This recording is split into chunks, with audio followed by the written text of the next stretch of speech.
Good morning, students. Welcome back. Hope you will be fine and healthy. Let's continue chapter number 6, population. This chapter is from your geography book. So today we are talking about or we are discussing about the topic population. That is most important question, students. जनसंख्या एक common सा topic है जो बड़ा ही interesting topic है और general questions अगर हम बात करते हैं तो बहुत सारे क्वेश्चंस है बेटा जो अदर एग्जाम्स के अंदर पूछे जाते हैं like that UPSC exam and many other exams so that is most important topic that have to be put in board exam और in many exams like that UPSC exam so that is most important topic population यानी कि जनसंख्या. First of all I would like to define what is the meaning of population. यहाँ पर population का meaning क्या बेटा सबसे पहले हम बात करते हैं यहाँ पर मीनिंग ऑफ पॉपुलेशन. पॉपुलेशन का मीनिंग क्या है, जनसंख्या किसे कहते हैं. जैसा कि आप लोग जानते हैं that is a familiar word that we have to be use in our daily life again and again. So let's continue.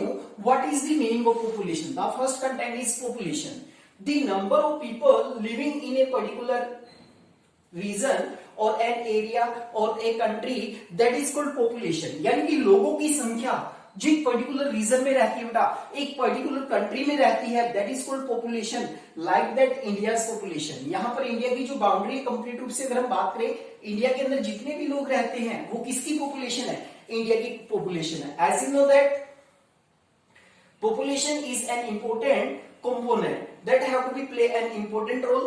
You can say that population is an asset for an economy. जनसंख्या एक economy के लिए हम लोग एक asset मानकर चलते हैं क्योंकि जनसंख्या एक बहुत बड़ा रोल प्ले करती है देश के विकास में, देश के डेवलपमेंट में. Here we are talking about the population. First of all, I would like to define meaning of population. The number of people living in a particular area region. You can say that is population. लोगों की वो संख्या, total number of people, कितने लोग एक country के अंदर रहते हैं. जैसे हम बात करें इंडिया में कितने लोग रहते हैं, सो that is called the population of India. So population का मीनिंग बेटा सबसे पहले आप लोग बात करें यहाँ पर. अब जो पॉपुलेशन है, पॉपुलेशन की इंफॉर्मेशन लेने के लिए we have to be form census. हम लोग सेंसस का निर्माण करते हैं. अब what is the meaning of census. एक नया वर्ड आपके सामने आया. What is the meaning of census. Census the informative chart of population. General से शब्द में मैंने यहां पर एक डेफिनेशन लिखी है सेंसस की, यानी कि एक इंफॉर्मेटिव चार्ट जो हमें पॉपुलेशन के बारे में जानकारी देता है दैट इज कॉल्ड सेंसस. आप लोग जानते हैं कि जो पॉपुलेशन है उसके बारे में कंप्लीट यदि आप लोग इंफॉर्मेशन लेना चाहते हैं तो इंफॉर्मेशन देने वाला जो चार्ट है दैट इज कॉल्ड सेंसस. उसी को हम लोग सेंसस कहते हैं. There are many component that we have to study here about in this topic that census, like that population growth and change, population size and distribution, and you can say characteristics and quality of population. All of these are included in any census of a country. Here we are talking about the census of India. First census, we are talking about the first census of India. That is most important question for NTSC students. So remember that first census, यानी कि भारत में सबसे पहला जो census है वो कब बनाया गया था, कब हेल्ड किया गया था 1872 में. फर्स्ट हेल्ड किया 1872 में during the colonial period of Britishers के दौरान हमने ये किया. But the first complete census held in 1881. ये इंपॉर्टेंट रहेगा बेटा, यानी कि जो कंप्लीट सेंसस है वो पहली बार इंडिया में कब हेल्ड किया गया 1881 में. बना कब पहली बार 1872 में बेटा, लेकिन कंप्लीट नहीं हुआ था वो सेंसस, यानी कि इनकम्प्लीट था वो. लेकिन कंप्लीट अगर हम सेंसस की बात करें दैट वाज हेल्ड इन 1881. उसके बाद से ही after 10 year that have to be held you can say census. यानी कि इंडिया में हर 10 साल के बाद बेटा एक सेंसस हेल्ड किया जाता है जिसमें कंप्लीट पॉपुलेशन के बारे में इंफॉर्मेशन दी जाती है. कौन कौन सी इंफॉर्मेशन रहेगी सेंसस में, we are talking about this topic in detail. So most of this chapter is also based on the component of census. Census हमें क्या क्या जानकारी देता है. तो अगर आप बात करें पॉपुलेशन के बारे में तो सेंसस से ही आप लोगों को पॉपुलेशन के बारे में कंप्लीट इंफॉर्मेशन मिलेगी. सारी की सारी जो इंफॉर्मेशन है पॉपुलेशन के बारे में you have to be provided census. These are the most important question. When did the first census was held in India? That question answer is 1872. If the question is when did the first complete census held in India, that is most important. Complete census 1881. How many year after that census held in India? After 10 year. You may have to be remember that after 10 year that we have to be held census. If we are talking about the census 1881, you can say 1891 continuity में हम लोग चलेंगे 1901, 1911 complete रूप से हम लोग बात करेंगे। तो आफ्टर 10 ईयर बेटा यहाँ पर आफ्टर इंडिपेंडेंस अगर हम बात करें, आफ्टर इंडिपेंडेंस की क्वेश्चन यहाँ पे भी बनता है जैसे स्टूडेंट्स के लिए, when did the first census held after independence of India. ये जो सेंसस बने हमारे, फर्स्ट बना 1872 में, फर्स्ट कंप्लीट सेंसस बना 1881 में। लेकिन अगर हम बात करें बेटा इंडिपेंडेंट इंडिया की, स्वतंत्र भारत में पहला जो सेंसस है वो हेल्ड किया गया 1951 में after independence. You have to be remember that is most important question, when did the first census was held after independence, that is next question बेटा 1951। एज यू नो दैट उसके बाद बेटा बहुत सारे सेंसस हमने बनाए 1961, 71, 1981, 1991, 2001, 2011, that is the last census. ये हमारा लास्ट सेंसस था 2011। अब नेक्स्ट जो सेंसस आएगा वो कब आएगा 2021, यानी कि हर 10 साल के बाद हम अपनी पॉपुलेशन के बारे में कंप्लीट इंफॉर्मेशन कलेक्ट करते हैं। किसके माध्यम से बेटा, सेंसस के माध्यम से। If you are talking about the population, if you are studying about the chapter population, so you must have to be complete study about the census, because census provide the complete information about the population of a particular country। किसी भी country की जो population है बेटा उसके बारे में जो कंप्लीट हमें इंफॉर्मेशन प्रोवाइड करता है दैट इज सेंसस। सेंसस का मीनिंग क्या होता है, the informative chart that provide information about the population, यानी कि एक ऐसा इंफॉर्मेटिव चार्ट जो हमें पॉपुलेशन के बारे में कंप्लीट इंफॉर्मेशन प्रोवाइड करता है। Here are some important topic that only for NDSC students you must have to be remember। first census held हुआ 1872 में, the first complete census held, first complete, here we have to be continue or we have to be emphasizes on the word first complete census held in 1881। how many year that census held in India, you must have to be remember after 10 year। after independence the first census was held in India in 1951 बेटा। 1951 से लेकर अगर हम बात करें 61 में हुआ, 71 में हुआ, 81 में हुआ, 91 में हुआ, 2001 में हुआ, 2011 that is the last census you can say। next is in 2021, next कब होगा बेटा 2021 में। ये रहेगा आप लोगों का सेंसस के बारे में information. Here we are talking about the components of census। Census की जो कंपोनेंट है वो कौन कौन से बेटा, पूरे का पूरा जो टॉपिक रहेगा, पूरे का पूरा चैप्टर रहेगा वो आपका 3 टॉपिक के ऊपर बेस रहेगा बेटा। कंप्लीट जो हमारी डिटेल स्टडी होगी वो कंपोनेंट्स ऑफ सेंसस के बारे में। As you know that census provide information about population, so here we are talking about the 3 component of census। Here we are talking about the 3 component of census। कौन कौन से component है बेटा देखिए यहाँ पर, पॉपुलेशन साइज एंड डिस्ट्रीब्यूशन, जनसंख्या आकार, एंड साइज एंड डिस्ट्रीब्यूशन, और जनसंख्या का वितरण। जो फर्स्ट टॉपिक रहेगा हमारा that is related to population size. If we are talking about India in the world context, size के अकॉर्डिंग इंडिया का बेटा वर्ल्ड में कौन सा प्लेस आता है, we must have to remember 7th place. तो that is called population size. भाई पॉपुलेशन साइज में वर्ल्ड में इंडिया का स्थान कौन सा है, 7th प्लेस पर आता है। ठीक है, as you know that first पे रशिया आता है बेटा सबसे बड़ा। अगर हम क्षेत्रफल के आधार पर हम एरिया वाइज यहाँ पर बात करेंगे तो पॉपुलेशन में सबसे पहला पॉइंट आता है इसमें पॉपुलेशन साइज। पॉपुलेशन की साइज के आधार पर हम बात करें या हम एरिया के आधार पर बात करें बेटा, एरिया के आधार पर हम लोग 7th प्लेस पर आते हैं। But if we are talking about in the way of population, अगर हम पॉपुलेशन वे में बात करते हैं तो द नंबर इज सेकंड। तो ये दोनों चीजें याद रखें बेटा, यहाँ पर इंपोर्टेंट है। एनडीएससी स्टूडेंट्स के लिए बताना चाहूंगा मैं यहाँ पर 7th place that was area wise अगर हम बात करते हैं रशिया फर्स्ट पे आता है, चाइना 4th पे आता है। There are many countries that we have to be, लेकिन इंडिया का अगर हम ज्योग्राफिकल एरिया के अकॉर्डिंग बात करते हैं we are on 7th place पर हम लोग। But we are talking here only about the population के बारे में हम यहाँ पर कंप्लीट स्टडी करते हैं। तो you must have remember India is on 2nd place. India में जो पॉपुलेशन है दैट इज लाइबिलिटी, हम इसको लाइबिलिटी मानते हैं, बोझ मानते हैं, कि जिम्मेदारी मानते हैं, अपना एक दायित्व मानते हैं। Because that is a big problem, that population increase is a big problem for India. So that is called explosion of population, जनसंख्या विस्फोट के नाम से भी इसको जाना जाता है। Here we are talking about India's population size. Population size में हम बात करते हैं इंडिया की, we are on 2nd number after China. 2nd number पर आते हैं हम लोग चाइना के बाद। चाइना के बाद बेटा हम लोग 2nd नंबर पर है और ऐसा अनुमान लगाया जाता है कि कुछ समय में हम लोग चाइना को भी पॉपुलेशन के मामले में पीछे छोड़ देंगे, यानी कि चाइना से भी हमारी पॉपुलेशन ज्यादा चली जाएगी।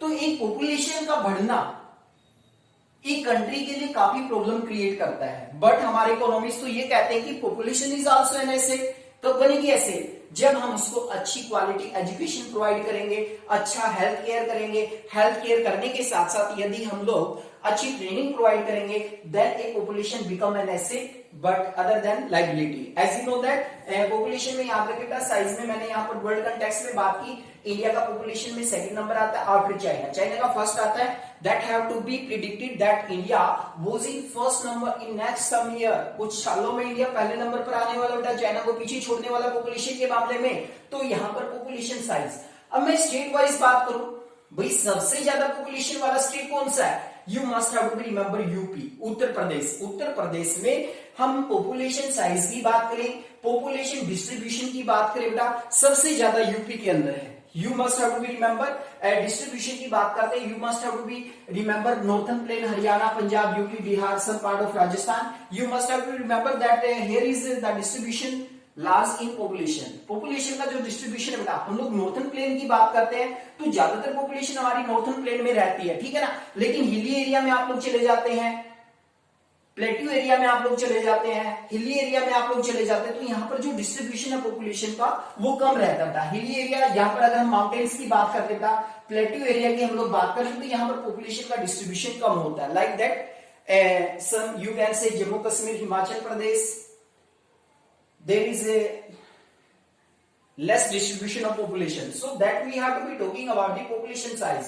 population size की अगर हम बात करते हैं बेटा, सबसे ज्यादा population वाला स्टेट कौन सा? यूपी है भैया, यूपी है, ठीक है। उसके बाद हम बात करते हैं यहाँ पर कंप्लीट रूप से यूपी के बाद यदि हम कम जनसंख्या वाले स्टेट्स की बात करते हैं बेटा, सिक्किम है, ठीक है ना, बहुत ही कम पॉपुलेशन है वहां की। हिली एरियाज की आप लोग बात करें तो वहां की भी पॉपुलेशन बहुत ही कम रहती है, वहां का डिस्ट्रीब्यूशन भी कम रहता है। तो ये फर्स्ट टॉपिक रहेगा अपना population side and distribution, that is most important topic. You must have to remember, I think that you have to be understood about the population size. भाई जनसंख्या के साइज में वर्ल्ड में इंडिया का कौन सा स्थान है? स्टेट वाइज हम बात करते हैं, यूपी का नाम आता है, कम की बात करते हैं इधर सिक्किम का नाम आता है, इधर भी हमारे ज्यादातर हिली एरियाज में जितने भी स्टेट्स आते हैं, यहाँ पर मेनली अपने 7 स्टेट्स आते हैं। 7 स्टेट्स को हम लोग इंक्लूड करते हैं, सब बघेले के नाम से इनको जाना जाता है 7 स्टेट्स। तो यहाँ की जो पॉपुलेशन डिस्ट्रीब्यूशन है वो भी बहुत ही कम है बेटा, ठीक है। तो उसके बाद जो सेकंड कंपोनेंट हम लोग बात करें, जो सेंसस में जो सेकंड कंपोनेंट होता है वो दैट इज मोस्ट इंपोर्टेंट बेटा, population growth and population change. Population growth and population change. Population growth जनसंख्या वृद्धि एंड चेंज जनसंख्या बदलाव। तो यहां पर देखेंगे बेटा population growth and population change, किसी भी कंट्री की जनसंख्या का घटना या बढ़ना क्या करता है? पॉपुलेशन में चेंज लाता है। जनरली हम लोग ये मानते हैं कि पॉपुलेशन, जब भी हम सेंसस हेल्ड करते हैं तो जनरली देखने को आता है कि पॉपुलेशन में वृद्धि होती है, ज्यादातर बढ़ने की संभावना रही है। जब तक भी हमने जितने भी सेंसस बनाया उसमें लगातार पॉपुलेशन ने ग्रोथ की है, सो that is called population growth. Change का मतलब क्या होता है बेटा? पॉपुलेशन का घटना या बढ़ना, दोनों आएंगे इसमें। डिक्रीज और इंक्रीज होने से भी पॉपुलेशन में चेंज आते हैं। There are mainly 3 points that we have to be discuss. You can say there are mainly 3 factor that have to be effected population growth and change. Population growth और change को 3 factor है जो कहीं ना कहीं effect करते हैं, birth rate, death rate and migration. 3 topic रहेंगे आप लोगों के, birth rate, death rate and migration. Birth rate जन्म दर कहते हैं, it is the number of live birth.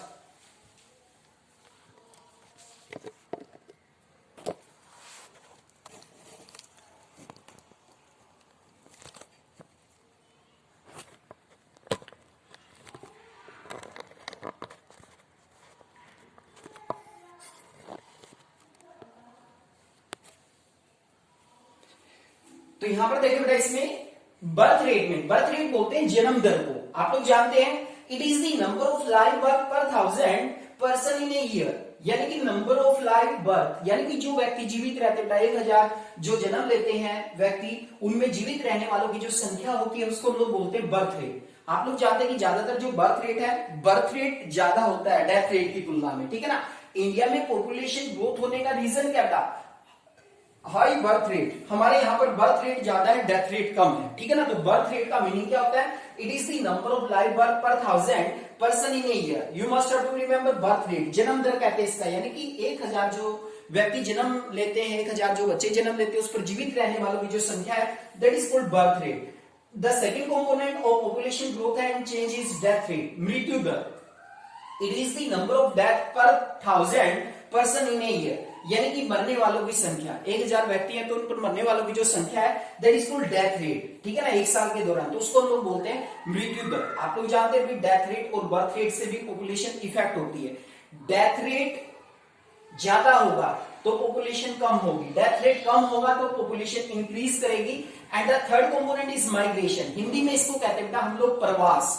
तो प्रवास का मीनिंग क्या होता है? Migration from one place to another place. When people migrate from one place to another place in search of work, in search of job, that is called migration. उसको हम लोग migration कहते हैं। माइग्रेशन का भी टॉपिक आप लोग जानते हैं।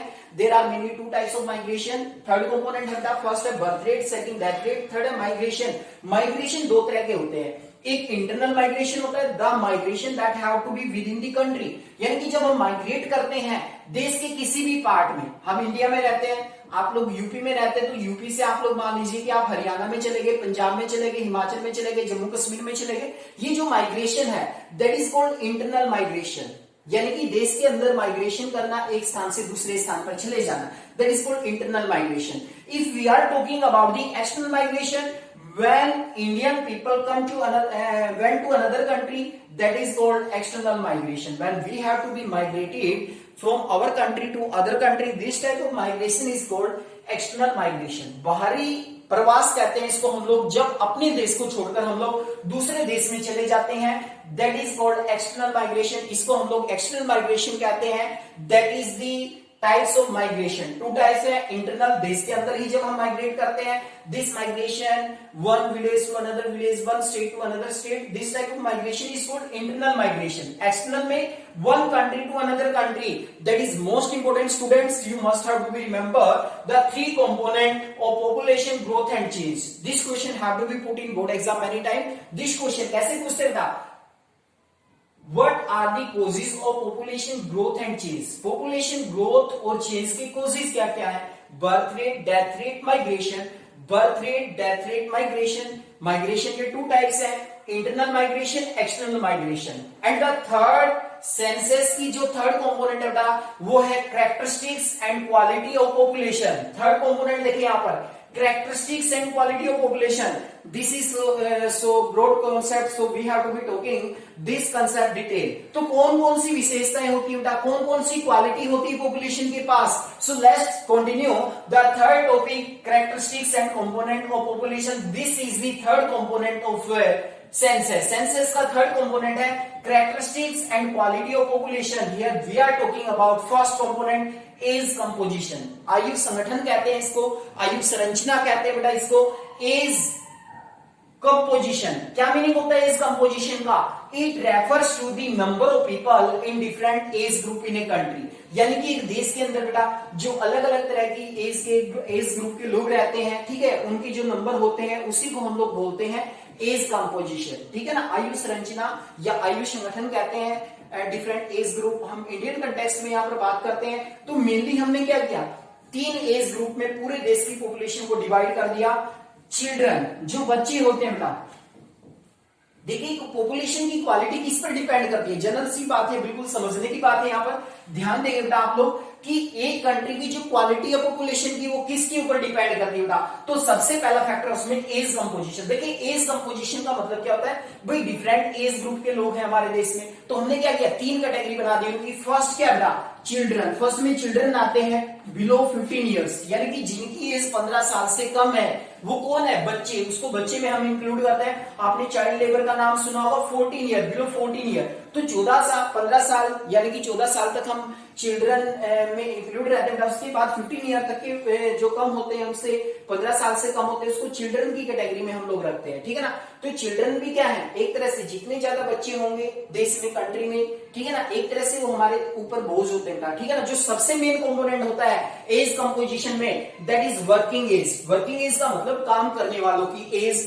कमाने वालों की age that is 15 to 59, that is most important बेटा। वर्किंग एज की अगर हम बात करते हैं 15 से लेकर 59 ईयर्स के बीच में जो भी एज ग्रुप के पीपल हैं that is called working age, उसको हम लोग वर्किंग एज कहते हैं। This component is the most important component if any country that working age people is higher than the two groups, that country is also a developed country. Always remember बेटा working as में क्या age group रहता है 15 to 59, that is most important. 14 year तक अपने children में आते हैं, चाइल्ड लेबर को भी हम बैन कर देते हैं तो उसमें 14 ईयर तक के बच्चों को ही हम इंक्लूड करते हैं। तो ये सबसे इंपोर्टेंट कंपोनेंट है। अबव 59 यानी कि अबव 59 का मतलब 60 के बाद अगर हम बात करें या 59 के बाद की अगर हम बात करते हैं बेटा तो उसमें हम लोग एज पीपल को शामिल करते हैं। आप लोग जानते हैं कि बच्चे भी अर्निंग नहीं करते, एज पीपल भी अर्निंग नहीं करते। यहां पर दोनों कंपोनेंट क्या है, किसके ऊपर डिपेंड रहना पड़ता है, वर्किंग एज के ऊपर बेटा।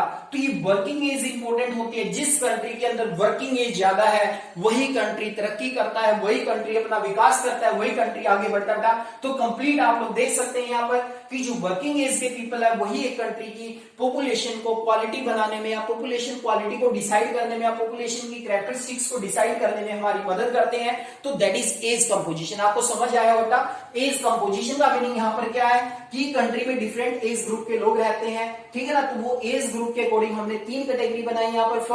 फर्स्ट में यहाँ पर चिल्ड्रन आते हैं। सेकंड ये सबसे इंपॉर्टेंट होता है जिसमें ये लोग ज्यादा होंगे वही कंट्री डेवलप होगा, वही कंट्री इकोनॉमिक रूप से काफी समृद्ध होगा। एज पीपल 59 के बाद अबव 59 से ऊपर वाले जो वो एज में आते हैं, आप लोग जानते हैं कि ये भी अर्निंग नहीं करते, एज पीपल भी, चिल्ड्रन भी अर्निंग नहीं करते, इन पर तो बल्कि खर्च करना पड़ता है किनको, वर्किंग एज वालों को। तो ये इंपॉर्टेंट कंपोनेंट हुआ बेटा जिसे हम लोग एज कंपोजिशन के नाम से जानते हैं। That is the most important topic, age composition. तो ये क्वालिटी डिपेंड करती है हमारी पॉपुलेशन की, एज कंपोजिशन कैसा है कंट्री का। Second topic is sex ratio, लिंग अनुपात कहते हैं। That is very sensitive matter today is you can say that in Indian politics sex ratio, लिंग अनुपात मीनिंग क्या करता है लिंग अनुपात का, the ratio between male and female पर 1000, यानी कि 1000 पुरुषों के पीछे महिलाओं की संख्या कितनी है। भाई 1000 मेल है तो फीमेल की संख्या कितनी हमारे कंट्री में, that is called sex ratio. उसी को हम लोग लिंग अनुपात कहते हैं, सेक्स रेशो कहते हैं। दैट इज मोस्ट इंपोर्टेंट है और most sensitive topic as you know that female और girls child population decrease day by day and the population that is the main factor that have to be affected on the quality of population. Here we are talking about the sex ratio of India. Sex ratio of India here given some data 1961 में हम बात करते हैं sex ratio 1000 mail है तो female की संख्या कितनी है 941, तो कम है, देख सकते हैं आप लोग बेटा, नेगेटिव रहता है सेक्स रेशियो हमेशा, ठीक है ना, 941। नेक्स्ट जो सेंसस 10 ईयर के बाद हमने किया 1971 में जो हेल्ड किया गया सेंसस, उसके अकॉर्डिंग 930, 1981 में 934, 1991 में 929, 2000 में 933 और 2011 की अगर हम बात करते हैं इसमें 940। तो that is called sex ratio.